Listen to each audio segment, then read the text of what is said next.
Igreja Internacional da Graça de Deus. Eu sou o pastor Jurandir, aqui da cidade de Monte Sião, e eu quero convidar você que nos acompanha pelo blog a participar conosco da primeira reunião de casais aqui nessa cidade. Será uma bênção, eu tenho certeza que através da mensagem, através do que aqui vai ser falado, Deus vai abençoar a sua vida. Muito obrigado e boa noite. Desde já agradecer a presença a todos que deixaram o conforto da sua casa, agradecer a presença a todos que deixaram alguma tarefa para estar aqui nesta noite, participando desta reunião de casais. Eu quero colocar aqui algumas regras para que a coisa possa fluir e funcionar. Primeira coisa, nós entendemos que todos que estão aqui, cada casal, há um amor mútuo entre um e entre o outro. Pastor, eu estou aqui, mas não amo minha mulher, você está no lugar errado. Pastor, eu estou aqui, mas eu não amo meu marido, você está no lugar errado. A princípio, nós queremos acreditar e concluir que você está aqui com a sua esposa, com o seu esposo, com o seu noivo, com a sua noiva, porque existe uma afinidade amorosa entre ambas as pessoas que estão aqui, tá bom? No decorrer do que nós formos falando aqui, terá momentos em que eu vou pedir para que o homem esteja falando alguma coisa para a mulher, para a sua companheira. Se isso não for de coração, eu prefiro que você não fale. Por quê? Primeiro, embora não é um culto, é uma reunião, mas nós estamos trabalhando em cima de algo verdadeiro. A palavra de Deus diz que a verdade vos libertará. Então não adianta eu olhar para minha esposa e falar algo para ela que não venha do meu coração. Não adianta você olhar para o teu esposo e você falar algo para ele que não venha do coração, porque talvez você vá falar coisas boas, talvez você vai falar coisas não muito boas. E aí não adianta você passar a mão aqui, amenizar aqui, e de repente sair daquela porta para fora com o mesmo problema que você entrou. Então, a verdade ela tem que prevalecer em todas as circunstâncias. Tudo bem? Combinado? Então olha aí, já comece ensaiando, já olhe para a pessoa que está do teu lado, para o teu companheiro, e diga assim para ela: você não pode mentir, hein? Você não pode mentir. A mentira está proibida aqui neste local. Tá bom? Então, a segunda parte eu vou precisar de 2 voluntários aqui, porque nada melhor para simbolizar o amor do que o chocolate. Olha o nome: Serenata de Amor. Um para cada mulher, um para cada homem. Isso, divide aí. É para comer agora? Não, quem comer vai pagar 20. Primeiro que não fala nada, né? Quem comer vai pagar R$20 no bombom. Eu quero começar lendo um trecho da Escritura Sagrada, porque tudo que nós vamos falar aqui, ela tem base bíblica, ela não tem base religiosa, base bíblica. Está em 1 Coríntios capítulo 13, verso 1 em diante, diz assim: ainda que eu falasse a língua dos homens, ainda que eu falasse a língua dos anjos e não tivesse o amor, seria como o metal que soa ou como o sino que tine. E ainda que eu tivesse o dom de profecia e conhecesse todos os mistérios da ciência, e ainda que tivesse toda a fé de maneira tal que transportasse os montes e não tivesse o amor, nada adiantaria. Ainda que eu distribuísse toda a minha fortuna para o sustento dos pobres, ainda que eu entregasse o meu corpo para ser queimado e não tivesse o amor, nada seria aproveitado.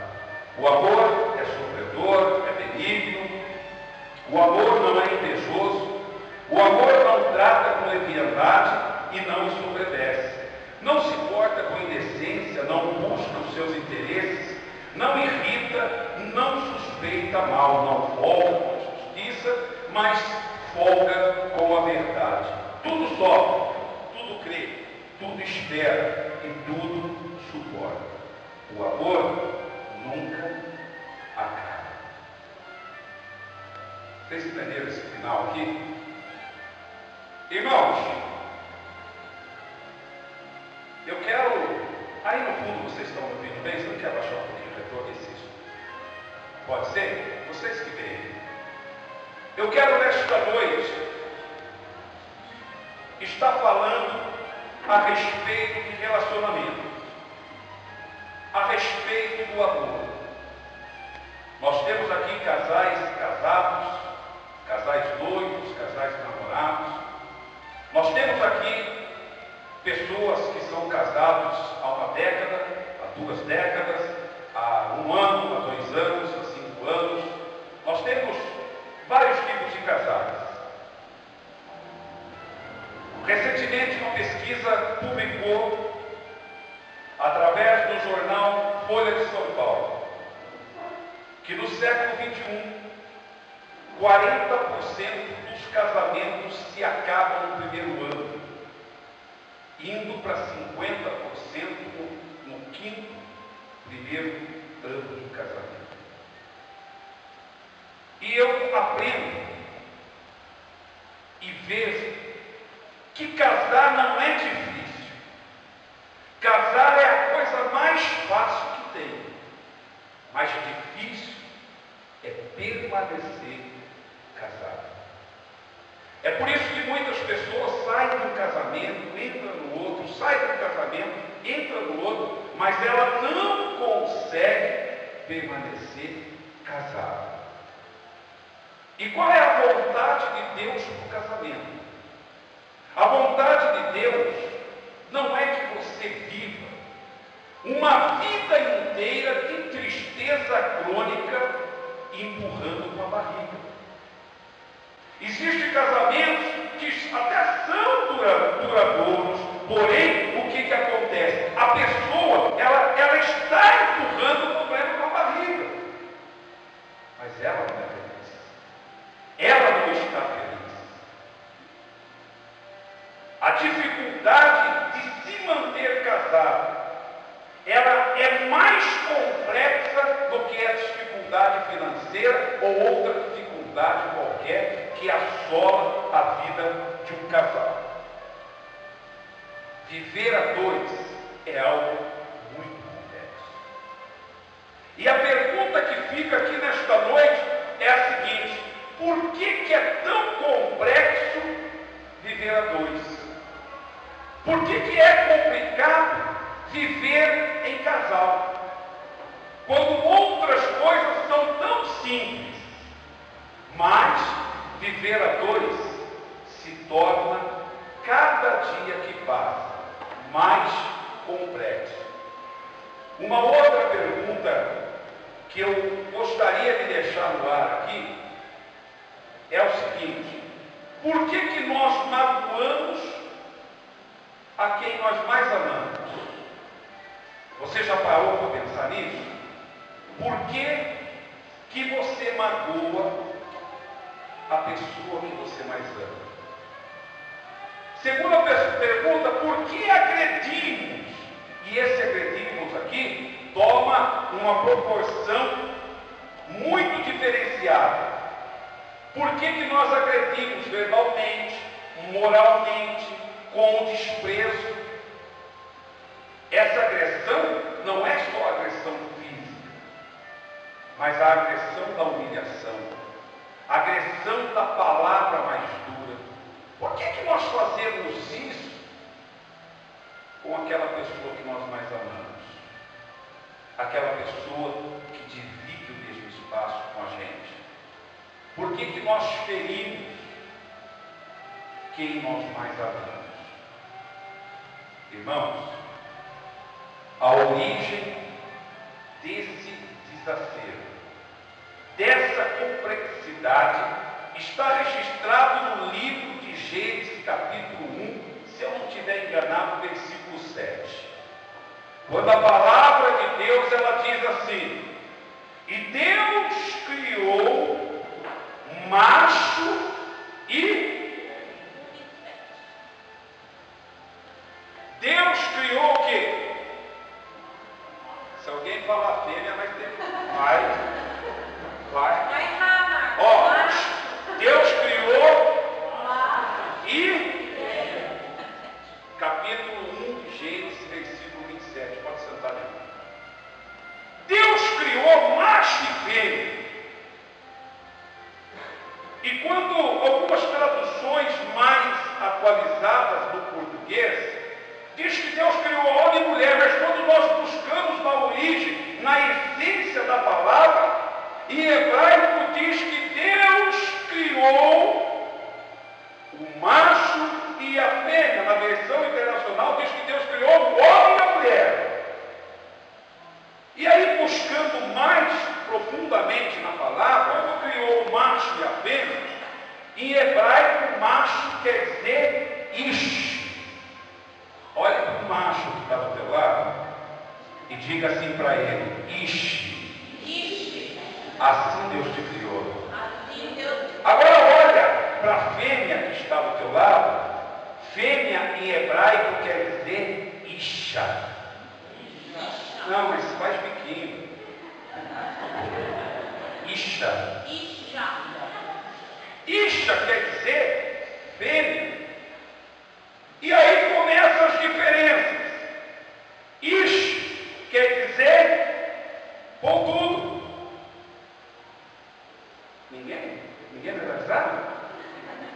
Ish quer dizer pontudo. E isha quer dizer côncavo. Acho que eu peguei essa peça, me lembra alguma coisa. Ish pontudo, isha côncavo. Olha como Deus é original. E a diferença, queridos, não está só na conotação sexual, não. A diferença não está só no aspecto físico. A diferença não está só externamente. Porém, a diferença está num todo. Ela não está restrita só na fisionomia, só na genitália. Vocês sabem por quê a palavra genitália, da onde que ela deriva?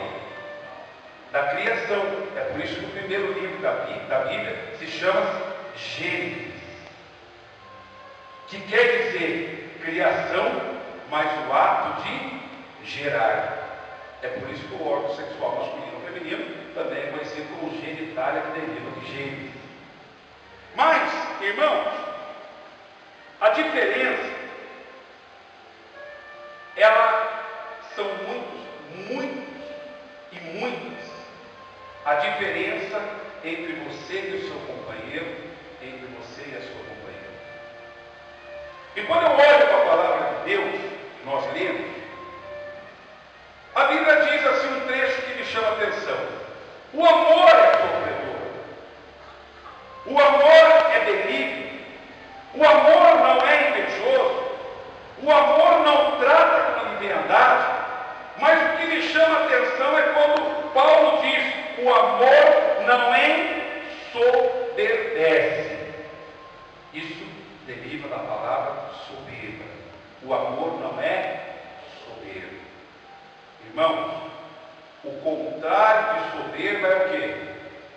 Hein? Eu sou soberbo. Humilde. Então, nós aprendemos, segundo a palavra de Deus, que se o homem ou a mulher não tiver todas essas qualidades que a Bíblia diz, você nunca vai conseguir viver uma vida conjugal feliz. E o principal motivo é a falta de humildade. Amor e humildade não podem se separar. Se o homem não for humilde o suficiente para amar, ele nunca vai conseguir viver casado. Ele pode até viver de aparência, mas ele não vai viver feliz. Se a mulher não for humilde de verdade, ela não vai conseguir viver uma vida conjugal feliz. Há uma diferença. Então vamos ver aqui, eu peguei algumas diferenças, e todas as diferenças que estão aqui são verdadeiras. São casos que eu atendi. Mas vamos começar. A primeira diferença que traz transtorno no relacionamento é que os dois vêm de culturas diferentes.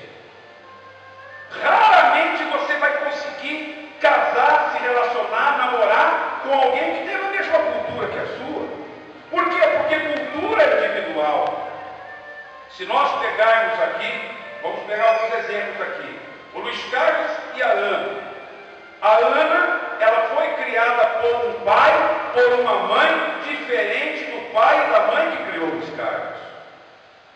O método de cultura que os pais da Ana aplicaram para ela é completamente diferente do método de cultura que os pais do Luiz Carlos aplicaram para ele. Primeira diferença que há entre vocês é a diferença cultural. A segunda diferença, e só uma pausa, nessa questão de cultura, o homem introduz para a sua família, para o seu relacionamento, a cultura que ele recebeu dos pais. A mulher introduz dentro do seu relacionamento, dentro do seu casamento, a cultura que ela trouxe da família. Essa é a primeira diferença. Segunda diferença, educação. Cada um de nós recebemos uma educação diferente. Eu atendi um casal que tinha grande problema. Por quê? O esposo era filho de um capitão do exército e a mãe era filha de um oficial do exército. Então esse rapaz, ele recebeu uma educação militarizada. Sabe o que é uma educação militarizada? É aquele camarada que ele tem hora para acordar, ele tem hora para tomar banho, ele faz barba 2, 3 vezes por dia, ele encosta de roupa engomada, ele engraxa o sapato todo dia, é sim senhor e não senhor, ordem dada, ordem cumprida. Essa é a educação do rapaz. Quer ver a esposa que ele casou? Ela era filha de um pai hippie, de uma mãe liberal, com processo de educação livre. Tem alguma coisa em comum na educação?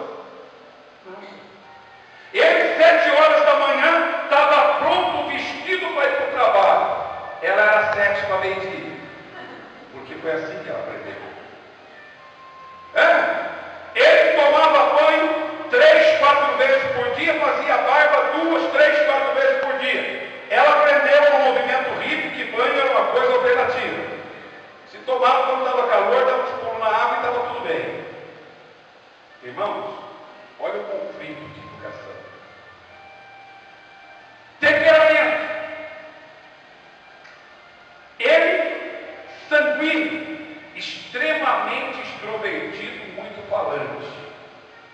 Ela, melancólica, introvertida, calada, quieta. Vocês lembraram de alguém aqui na igreja que é assim, não? Que está aqui no nosso meio? Adriana, levanta a mão. Essa. É a negra na fita, né? Luiz, levanta a mão. Luiz ligado em 6 volts. Com a bateria quase apagando. Adriana 380 sortando faísca para todo lado.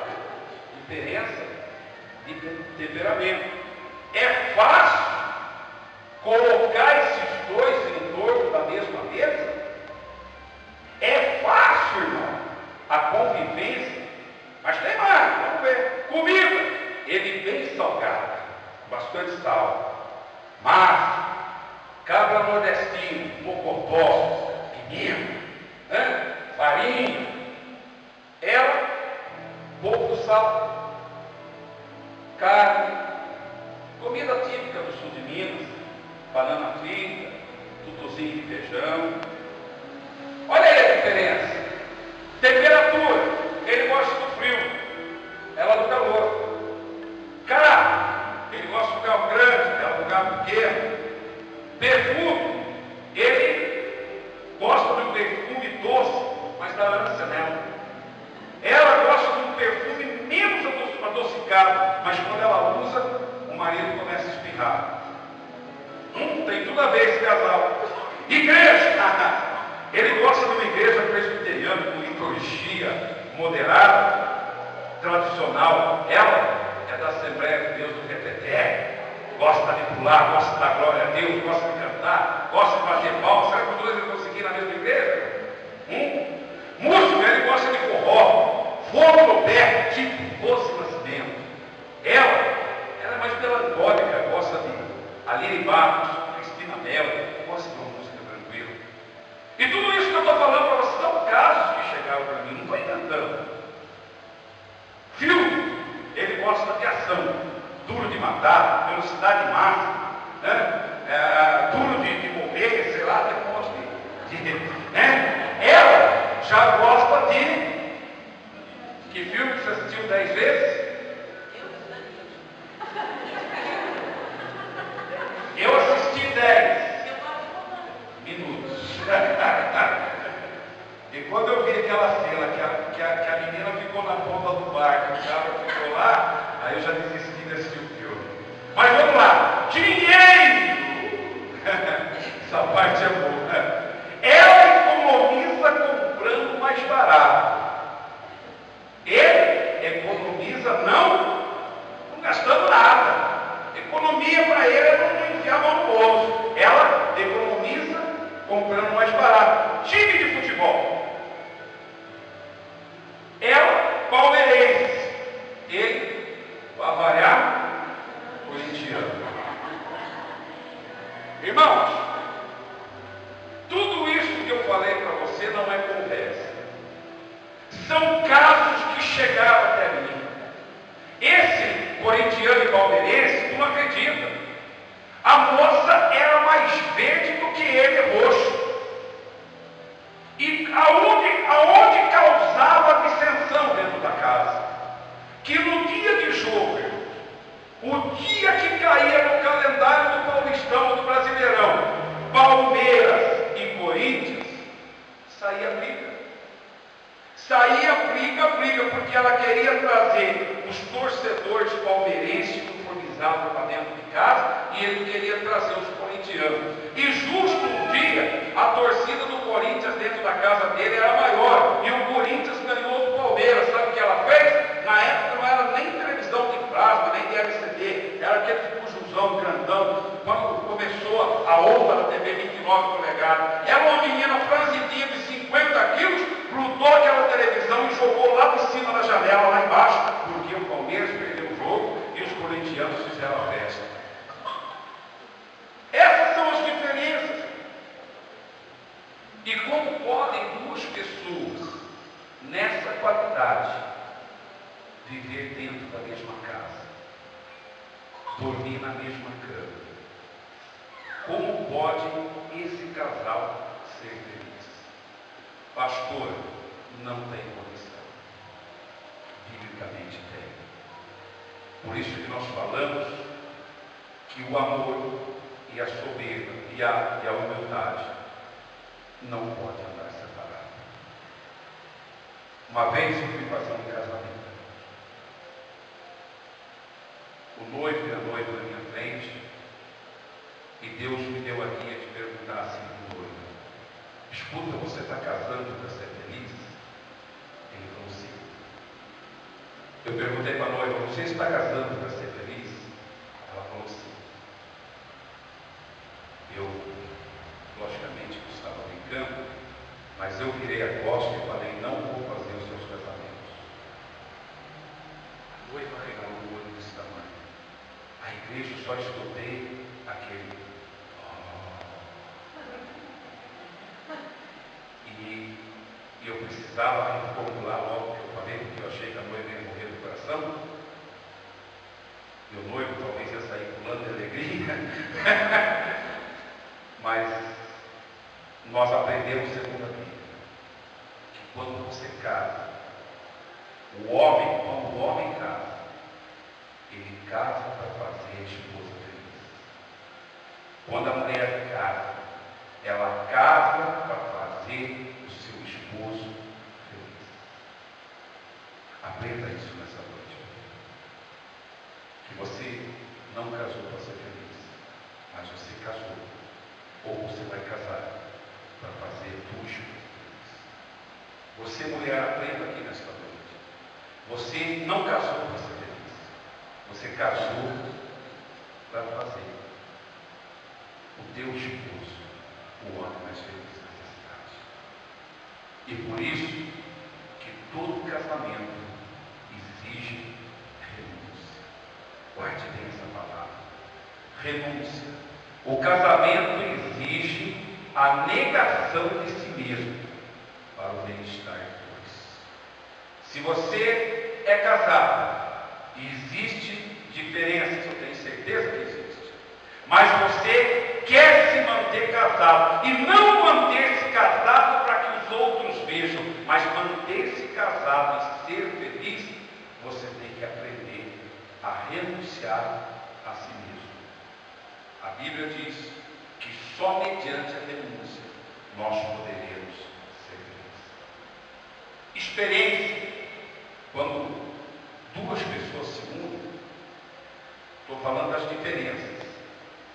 Há uma diferença de experiência. O Marcinho, quando casou com a Rosana, ele trouxe para dentro da casa dele experiências positivas, experiências negativas. A Rosana, quando casou com o Marcinho, trouxe para dentro da casa dela experiência positiva, mas também experiência negativa. O casamento é um lugar, é um conjunto de tratamento pastoral.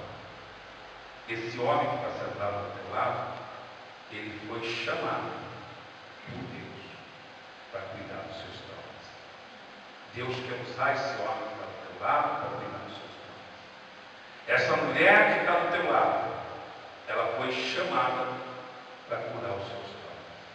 O casamento, ele não é só uma vida a dois, mas o casamento também é um lugar de tratamento. Eu estou ainda nas diferenças.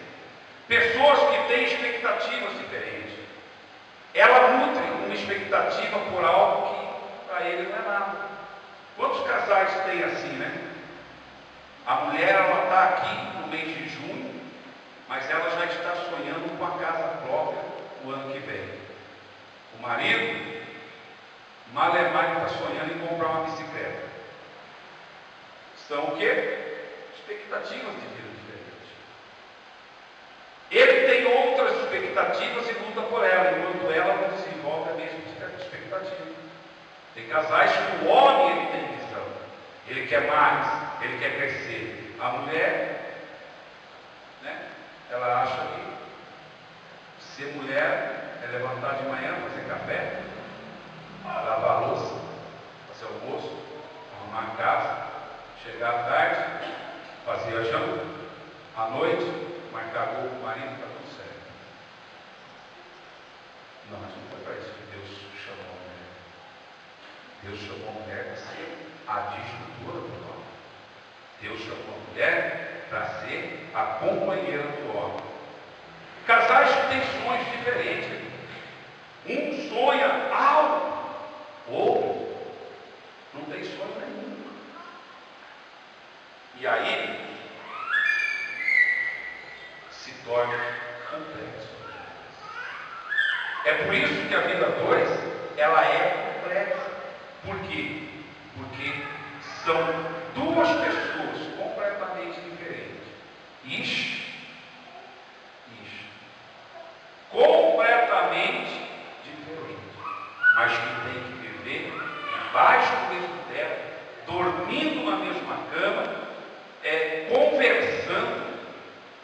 E aí vem a pergunta: como fazer com essas complexidades? Entenderam tudo, irmãos? Sim ou não? Vocês entenderam? Dá para perceber que há uma diferença muito grande entre você e o seu parceiro, entre a sua parceira